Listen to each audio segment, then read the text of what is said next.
Penuntut umum mohon kepada majelis hakim mengadakan kebijakan yang memeriksa dan menilai perkara ini untuk menolak dalil yang disampaikan oleh penasihat hukum dalam nota pembelaannya dan menyatakan seluruh unsur penganiayaan telah terbukti dan terpenuhi. Karena sementara korban sudah giginya patah, terus belum lagi luka, belum lagi efek sosialnya, psikisnya kena itu, psikisnya kena. Kalau orang dipukul disekap, sebenarnya kalau saya mengkaji itu, kita bisa breakdown lagi nih, menseranya apa? Kan ada penyekapan juga, dugaan penyekapan ada di sana. Karena itu udah masuk, dikunci, gitu loh. Dan belum ada lagi intervensi nih dari pihak tersangka terhadap korban. Nah itu perlu kita pertanyakan dan saksi-saksi. Kami merasa penuntutan jaksa penuntut umum 8 bulan itu tidak wajar dengan kondisi korban. Patahnya giginya satu, efeknya sampai sekarang ada, itu sangat tidak wajar. Jadi itu yang kami protes. Dan yang sangat disayangkan, tersangkanya ini ada 3. Tersangkanya ada 3. Dan ini sudah disampaikan melalui surat keberatan kami dari awal. Tapi kenapa majelis hakim tidak melihat itu? Gitu. Dari awal kita sudah sampaikan. Dan saya sudah beberapa kali juga menyampaikan bahwa tersangkanya 3 tersangka melakukan bersama-sama di tempat yang sama di waktu yang sama. Silakan. Didengarkannya. Bagaimana hasil? Baik. Penuntut umum atas nama terdakwa Nancy Paulina. Tanggal penuntut umum terhadap pembelaan penasihat hukum dan terdakwa Nancy Paulina.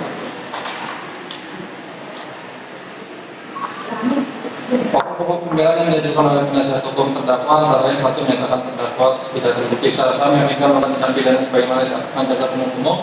Dua menyatakan terdakwa bebas dari seluruh dakwaan jaksa penuntut umum membebankan dia terhadap pada negara. Dewan penuntut umum atas analisa hukum tim penasihat hukum terdakwa terdakwa penuntut umum. Majelis hakim yang terhormat, saudara penuntut umum dan terdakwa kami hormati serta sidang kami muliakan. Bahwa penasihat hukum menguraikan analisa hukum atas dakwaan penuntut umum unsur demi unsur sebagaimana telah penuntut umum dakwakan pada terdakwa itu melanggar pasal 31 ayat 1 KUHP memaksa karya tentang persidangan. Yang pertama unsur setiap orang. Penasihat hukum menyatakan bahwa dalam perkara bahwa dari fakta-fakta yang terungkap di persidangan pelaku tindak pidana dan perkara ini dilaporkan kepada terdakwa Nancy Paulina adalah ibu rumah tangga dari keluarga anak-anak dan lainnya suami yang sedang kedatangan tamu hukuman S yang menjadi dasar seperti dalam surat dakwaan penuntut umum yang telah dibenarkan oleh terdakwa dan saksi-saksi, dan terdakwa sendiri dalam keadaan sehat jasmani dan rohani mampu tercapap untuk menolak apa yang menjadi tanggung jawab dalam perpanjangan hak martabat harga diri berdasarkan hukum dan HAM yang tidak dilakukannya, sedangkan peristiwa yang sesungguhnya terdakwa dan korban KDRT dan asusila karena pernyataan korban saksi telah terhormat dengan kalimat yang volonte dan sejalan dengan saksi-saksi yang memberikan keterangan tidak ada peristiwa penganiayaan terhadap korban.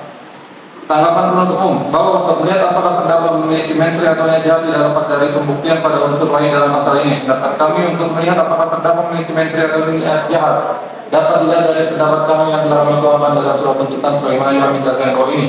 Bahwa dalam memahami pokok perkara yang merupakan tindak pidana penganiayaan, penuntut umum merasa apabila penasihat hukum gagal paham dengan mengatakan terdakwa sebagai korban KDRT dan bukan merupakan subjek hukum dalam perkara ini, yang mana hal tersebut tidak ada kaitannya sama sekali dengan dakwaan penuntut umum. Bahwa terkait dengan identitas korban di permasalahan oleh penasihat hukum dalam pledoinya dengan menyatakan nama korban adalah Amar Singh, bukan Kumar S, sehingga masih memiliki kekerabatan dengan Manwajid Singh atau Nancy Paulina dan dapat disimpulkan telah terjadi perbuatan KDRT. Hal tersebut merupakan kesalahan pemahaman dari penasihat hukum terdakwa sebab berdasarkan pasal 2 ayat 1 Undang-Undang RI nomor 23 tahun 2004 mengatur lingkup rumah tangga dalam undang-undang meliputi suami, istri, anak, orang-orang yang mempunyai hubungan keluarga dengan orang sebagaimana dimaksud pada huruf A, karena hubungan darah, perkawinan, persusuan, pengasuhan, dan perwalian yang menetap dalam rumah tangga.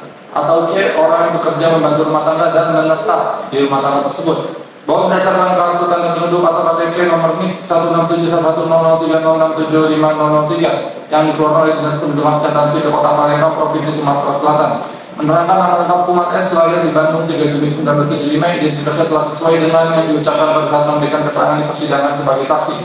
Dan Kumar S tidak pernah menetap dalam rumah tangga yang sama ataupun bekerja di rumah tangga terdakwa Nancy Paulina ataupun Manwajid Singh. sehingga tidak tepat apabila penasihat hukum mengaitkan peristiwa itu sebagai peristiwa KDRT, dan dengan demikian apabila dari penasihat hukum dalam nota pembelanya dikesampingkan atau tidak dipertimbangkan oleh majelis hakim. Bahwa terlepas ada atau tidaknya ucapan dari korban Kumar S kepada terdakwa Nancy Paulina yang mengatakan diam Paulon T tidaklah menghilangkan pertanggungjawaban pidana terhadap terdakwa Nancy Paulina yang melakukan pemukulan kepada Kumar S karena terdakwa secara sadar dan pada saat melakukan tindak pidana penganiayaan tersebut. Bahwa selama dalam persidangan terdakwa tidak ditemukan alasan pembenar maupun alasan pemaaf yang dapat menghapus perbuatan tindak pidana yang dilakukan oleh terdakwa. Pada saat pemeriksaan identitas terdakwa telah membenarkan identitas di muka persidangan, sehingga Patulang Majelis Hakim Pengadilan Negeri Jakarta Utara dalam memeriksa dan menilai perkara ini mengesampingkan nota pembelaan atau klaim dari terdakwa dan menyatakan terdakwa merupakan subjek hukum yang dapat mempertanggungjawabkan perbuatannya, sehingga unsur barang siap atau setiap orang terhadap terdakwa Nancy Paulina telah terbukti dan terpenuhi. Unsur melakukan penganiayaan, bahwa penasihat hukum terdakwa dalam nota pembelaannya mendalilkan sebagai berikut, bahwa berdasarkan keterangan saksi-saksi dan barang bukti yang diajukan di persidangan, maka terungkap fakta bahwa terdakwa pada hari Kamis 16 Mei 2024 jam 24.05 WIB adalah ibu rumah tangga dari keluarga, anak-anak dan lainnya suami yang kedatangan tamu atas nama Kumar S, dan terjadi adanya persoalan tentang saksi Kumar S di kepolisian yang menerangkan rumah kediaman Iwan Warjid alias Bogi sebagai base camp tempat kumpul atau minum-minum. Dan di saat terjadi dialog tersebut terucap kalimat diam Paulon T pada terdakwa Nancy Paulina. Karena adanya keributan, maka pada tetangga hadir untuk bertanya ada apa, namun hingga Kumar S para tetangga kembali ke rumah masing-masing tidak ada peristiwa penganiayaan atau perbuatan apapun. Bukti potensi Kumar S diperlihatkan sehat dan segar, tidak ada luka sebagaimana dari bukti visum. Bahwa terdakwa melalui kuasa hukum telah melakukan upaya perdamaian. Adanya laporan polisi Kumar S melalui pertemuan dengan Rajpal Singh Sandhu bersama Raja Goda, abang Kumar S, namun tidak tercapai, dan Raja Goda menyatakan bahwa Nancy Paulina dan Bogi harus masuk penjara bagaimanapun caranya akan saya kawal. Tanggapan penuntut umum bahwa frase dengan sengaja bersama dengan kesengajaan offset menurut memori pantauan tim yang dimaksud sengaja dan menghendaki menginsafi terjadi suatu tindakan dan akibatnya, artinya seorang yang melakukan tindak pidana, seorang melakukan tindakan dan sengaja menginsafi atas tindakan tersebut, akibatnya secara umum dalam ilmu pengetahuan hukum pidana terdapat tiga tingkatan kesengajaan atau offset, yaitu satu, kesengajaan sebagai tujuan atau offset out of mind, yaitu apabila seorang melakukan suatu perbuatan dengan sengaja untuk menimbulkan suatu akibat dan akibat itu merupakan tujuan dari pelaku. Dua, kesengajaan secara keinsapan atau kepastian offset yaitu seseorang yang melakukan suatu perbuatan mempunyai maksud untuk menimbulkan suatu akibat tertentu, tetapi di samping akibat tertentu itu pasti akan timbul akibat lain yang merupakan dasar dari tindak pidana. Tiga, kesengajaan dengan menyadari kemungkinan atau dolus eventualis, yaitu seseorang melakukan suatu perbuatan dengan maksud untuk menimbulkan suatu akibat tertentu, akan tetapi orang itu insya untuk mencapai tujuan tertentu itu mungkin akan menimbulkan akibat lain yang juga dilarang dan diancam dengan hukuman. Bahwa sebagaimana postulat kontra lege lex prohibit, artinya seorang menyatakan melawan hukum ketika perbuatan yang dilakukan adalah suatu perbuatan yang dilarang oleh hukum. Postulat ini juga berkaitan dengan postulat in quo quis delinquentum, yang berarti bahwa setiap orang yang melakukan perbuatan melawan hukum apapun patut dihukum, sebab perbuatan seorang terhadap orang lain tidaklah boleh merugikan. Bahwa penasihat hukum terdakwa seperti tidak mencantumkan seluruh fakta-fakta hukum yang terdapat selama persidangan dengan mengatakan tidak ada peristiwa pemukulan terhadap Kumar S, yang ada hanya cekcok mulut. Hal tersebut tidaklah sesuai dengan fakta hukum yang sebenarnya sebagaimana yang telah penuntut umum uraikan dalam surat tuntutan penuntut umum tertanggal 14 Agustus 2025. Bahwa berdasarkan fakta-fakta yang terdapat selama persidangan, terdapat saksi-saksi yang melihat secara langsung pada saat terdakwa Nancy melakukan penganiayaan berupa pemukulan menggunakan sendal perempuan kepada saksi Kumar S. Di antaranya saksi Kumar yang pada pokoknya menerangkan dipukul oleh Nancy menggunakan sendal perempuan mengenai bibir saksi yang mengakibatkan mengalami luka. Firman Lewat Raja yang pada pokoknya menerangkan melihat secara langsung saat terdakwa melakukan pemukulan, karena sebelumnya terdakwa menyuruh saksi Firman untuk mengambil satu buah sendal perempuan. Setelah itu sendal perempuan tersebut diberikan kepada terdakwa Nancy, dan saat itu juga terdakwa Nancy menyuruh saksi untuk menahan sepeda motor Kumar bersama dengan Jailani alias yang di atas sepeda motor tersebut sudah berdiri saksi Kumar, dan tidak lama kemudian Nancy langsung mengayunkan sendal perempuan tersebut dengan tangannya mengenai bibir Kumar sebanyak 1 kali. Saksi Muhammad Jailani yang pada pokoknya menerangkan saksi datang pada saat mendengar keributan ada teriakan maling-maling. Kemudian saksi langsung berusaha menahan sepeda motor saksi Kumar yang dalam hal ini mau atau akan dikendarai oleh Kumar. Dan setelah itu saksi melihat secara jelas terdakwa langsung melakukan kekerasan terhadap Kumar dengan cara memukul pada bagian mulutnya dengan menggunakan sandal perempuan. Selanjutnya Kumar langsung turun dari sepeda motor untuk kabur dengan berjalan kaki, namun saat itu Kumar dicegah oleh saksi Sri R. Selwen dan dibawa kembali ke samping rumah saksi Manwajid alias Manwajid Singh alias Dogi. Setelah itu kembali terjadi cekcok mulut antara Kumar dengan Manwajid dan Nancy Paulina serta saksi Sri R. Selwen. Saksi Nur Hadi yang pada pokoknya menerangkan saat tiba di rumah Manwajid, saksi melihat Manwajid, Sri Selwen dan terdakwa Nancy sedang cekcok mulut dengan Kumar dan saksi melihat di bagian mulut Kumar mengeluarkan darah, namun saksi Edi tidak mengetahui apa penyebabnya. Saksi Mandrasi yang pada pokoknya menerangkan saksi mendapat telepon dari saksi Manwajid dan saudara Randi Sapira yang mana saat itu kami sedang membicarakan saksi Kumar, dan saksi Mandrasi juga sempat merekam percakapan saat telepon via WhatsApp tersebut ketika saksi Manwajid mengatakan, "Mau ku sobek mulutnya, ku datang bawa ampun kok lari dia gak keluar, ku tunggu dia pindah pos, aku cari sama dia, ku tunggu dia, ku sobek dia, aku sudah beli pisau online. Aku datang muncrat ke mulut dia, dihantam di sini dihantam istriku, pakai sendal, pecah mulutnya berdarah." Saksi Manwajid Singh yang pada pokoknya menerangkan bahwa benar Manwajid Singh pernah menelpon saksi Mandrasi membicarakan terkait Kumar, dan saat itu saksi mengatakan, "Aku datang muncrat ke mulut dia, dihantam di sini dihantam istriku pakai sendal, pecah mulutnya berdarah." Saksi Sri Selwen yang pada pokoknya menerangkan saat itu saksi melihat Nancy Paulina memegang sendal dengan menggunakan tangan kanannya karena Nancy Paulina merasa kesal dengan ucapan Kumar yang mengatakan lontek pada terdakwa Nancy Paulina. Bahwa berdasarkan fakta persidangan tersebut dihubungkan dengan alat bukti berupa surat visum et repertum nomor KS 54 tanggal 22 Juli 2024 dari RS Sport Medical Center, dan juga barang bukti berupa satu buah sendal wanita sebelah kiri warna coklat telah tampak secara jelas dan terang terkait pemenuhan unsur sengaja melakukan penganiayaan. Dengan demikian, penuntut umum mohon kepada Majelis Hakim Pengadilan Negeri Jakarta Utara yang memeriksa dan mengadili perkara ini untuk menolak dalil-dalil yang disampaikan oleh penasihat hukum dalam nota pembelaannya dan menyatakan seluruh unsur penganiayaan telah terbukti dan terpenuhi. Bahwa selain hal tersebut di atas, pledoi penasihat hukum terdakwa tidaklah substantif untuk ditanggapi karena menurut penuntut umum sudah dibantah pada surat tuntutan, sehingga penuntut umum tetap bersandar pada argumen yang telah dikemukakan pada analisa yuridis dalam surat tuntutan. Menurut penuntut umum, pledoi tersebut haruslah dikesampingkan dengan tetap berpedoman dengan surat tuntutan tanggal 14 Agustus 2005 serta dakwaan penuntut umum yang telah terbukti secara sah dan meyakinkan menurut hukum. Kesimpulan, Majelis Hakim yang terhormat, saudara penasihat hukum dan terdakwa yang kami hormati, para penunjuk sidang yang kami hormati, sidang kami muliakan. Setelah memperhatikan uraian di atas, maka kami simpulkan bahwa menolak semua dalil yang dikemukakan oleh penasihat hukum dari terdakwa Nancy Paulina. Berdasarkan uraian di atas, maka dalam perkara ini kami mohon kepada Majelis Hakim yang memeriksa dan mengadili perkara ini agar memutuskan tetap pada surat tuntutan kami yang telah kami bacakan pada tanggal 14 Agustus 2025, yaitu 1. Menyatakan terdakwa telah terbukti secara sah meyakinkan melakukan tindak pidana sebagaimana diatur dalam pasal 351 KUHP. 2. Menjatuhkan pidana terhadap terdakwa dengan pidana penjara selama 8 bulan dikurangi selama masa penahanan telah dijatuhkan terdakwa dengan perintah agar terdakwa ditahan. 3. Menyatakan barang bukti dikembalikan kepada Firman T. Atmaja alias J. 4. Menetapkan agar terdakwa membayar biaya perkara Rp5.000. Kami penuntut umum mohon agar Majelis Hakim Pengadilan Negeri Jakarta Utara yang memeriksa dan mengadili perkara terdakwa Nancy Paulina menolak nota pembelaan yang dikemukakan oleh penasihat hukum dan terdakwa Nancy Paulina.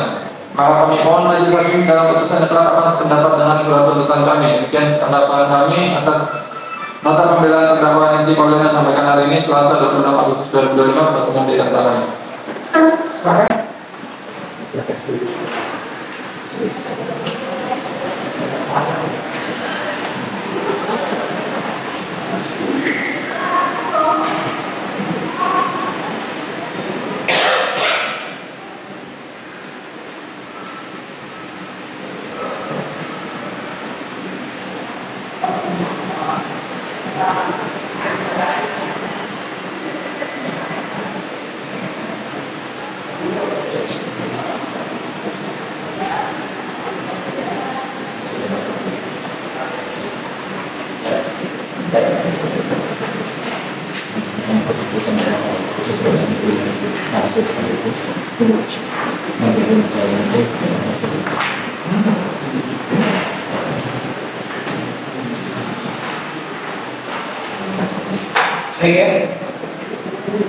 Setelah kita mendengarkan tanggapan untuk pembelaan dan kesempatan hukum, apakah akan menanggapi lagi?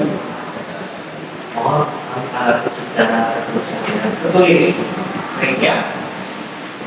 hari Kamis ini sebenarnya kita bisa sidang, tapi kami sudah saya khususnya sebagai ketua majelis ada pelatihan, jadi kami tidak bisa. Hari Selasa tanggal 2 September dengan catatan jika saudara tidak menaikkan, maka kami tetap sudah melepaskan kesempatan. Jangan lupa kopi. Kami selaku kuasa hukum kuasa korban menyampaikan tidak ada kata-kata penghinaan lonte di dalam pledoi terdakwa. Kuasa hukum terdakwa itu bohong semua. Bukan. Pak Hakim harus boleh menyatakan mereka itu nggak ada jelas semua. Nah, dan ini satu lagi Pak Hakim. Nama Kumar S itu terdaftar secara catatan sipil Dukcapil DKI Jakarta. Bukan nama itu samaran. Sabar ya. Tunggu putusannya ya. Iya Pak Hakim. Nanti kami berpendapat dalam putusan. Ditunggu. Tadi terkait sidang hari ini ada tanggapan dari jaksa terhadap pledoi yang minggu lalu. Minggu lalu ya Pak ya? Iya. Nah, jadi kita kasih tanggapan terhadap apa yang disampaikan oleh kuasa hukum. Nah, kelihatannya ada fakta-fakta yang disampaikan dari pledoi sebelumnya yang tidak cocok bagi klien kami atau korban. Nah, itu kita membantahkan tadi. Nah, terjadi sedikit percekcokan. Nah, karena intinya kuasa hukum dan klien kita ingin menyampaikan fakta hukum sebenarnya gitu loh. Benar nggak? Karena ada faktor-faktor yang kita masih bertanyakan nih, tanda tanyanya besar. Kenapa 3 jadi 1? Ya, tersangka 3 jadi 1. Ya, harusnya kan 3 ya 3 gitu loh.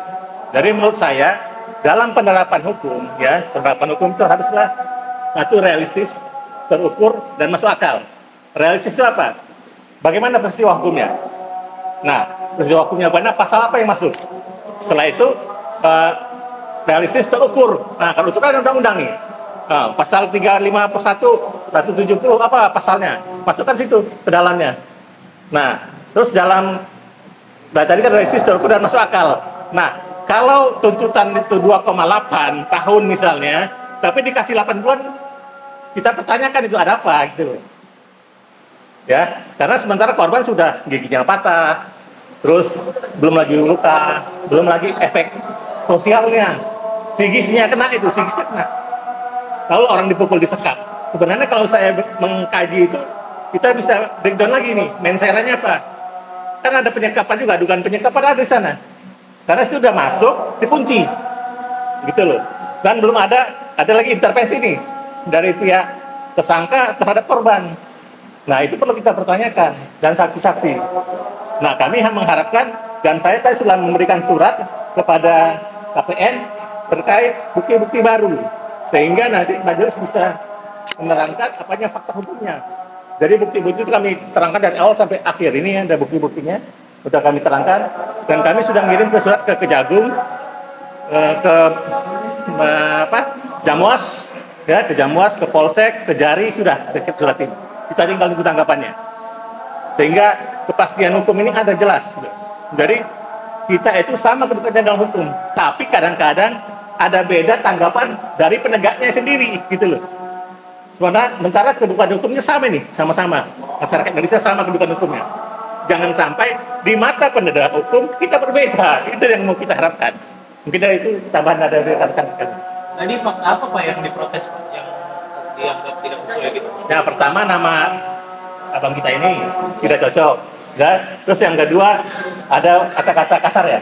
Ya. Nah, dan itu tidak ada disampaikan oleh kita. Betul. Ya? Tidak ada. Yang menyebutkan kata-kata Ya sesuatu lah yang lonte. tidak cocok. Itu kata-katanya. Kata-kata itu. Nah, Dan itu jadi tidak ada. itu tidak ada. Jadi itulah yang membuat kami protes. Yang kedua, kami merasa penuntutan jaksa penuntut umum 8 bulan itu tidak wajar dengan kondisi korban. Patahnya giginya 1, efeknya sampai sekarang ada, itu sangat tidak wajar. Jadi itu yang kami protes. Dan yang sangat disayangkan, tersangkanya ini ada 3. Tersangkanya ada 3. Dan ini sudah disampaikan melalui surat keberatan kami dari awal. Tapi kenapa majelis hakim tidak melihat itu? Gitu. Dari awal kita sudah sampaikan. Dan saya sudah beberapa kali juga menyampaikan bahwa tersangkanya tiga tersangka melakukan bersama-sama di tempat yang sama, di waktu yang sama. Oke? Dan selain itu juga saya menerangkan juga bahwa di situ adik saya diundang untuk datang ke rumahnya. Katanya mau ngobrol-ngobrol, tapi sampai sana lain ceritanya. Oke? Dan salah satu tersangka menyuruh security-nya menutup pintu. Habis itu adik saya dipukul di situ. Nah, bagaimana JPU bisa mengatakan itu cuman satu orang? Dari mana itu? Nah, faktanya seperti itu. Jadi itu yang kami pertanyakan. Jadi kami ingin negara kita ini negara hukum. Jadi jangan penegak hukumnya itu belok kanan belok kiri gitu. Lurus-lurus saja lah. Sesuai fakta aja. Kami tidak meminta lebih, tapi kami mau sesuai fakta. Fakta kejadian yang nyata. Yang sama-sama nyata fakta. Nah, makanya Polsek Tanjung Priok menetapkan 3 tersangka berdasarkan 2 alat bukti yang cukup. Ditambah dengan sebentar. 2 alat buktinya cukup, habis itu gelar perkara. Berarti kan udah jelas, sangat jelas semuanya. Itu. Jadi ya kami mohon, jadikanlah negara hukum kita ini negara hukum yang sebenarnya gitu. Nah, penegakan hukum itu tidak boleh berpihak kemanapun gitu. Harus lurus-lurus saja dengan fakta kejadian. Nah, jadi yang bersalah ya katakan bersalah. Jangan dipoles-poles gitu. Jadi kami sangat keberatan. Dan keberatannya ada kok. Dari awal udah kita ajukan beberapa kali keberatan, tapi tidak ada tanggapan. Itulah yang membuat kami kesal. Nah, saya pikir itu aja dari saya.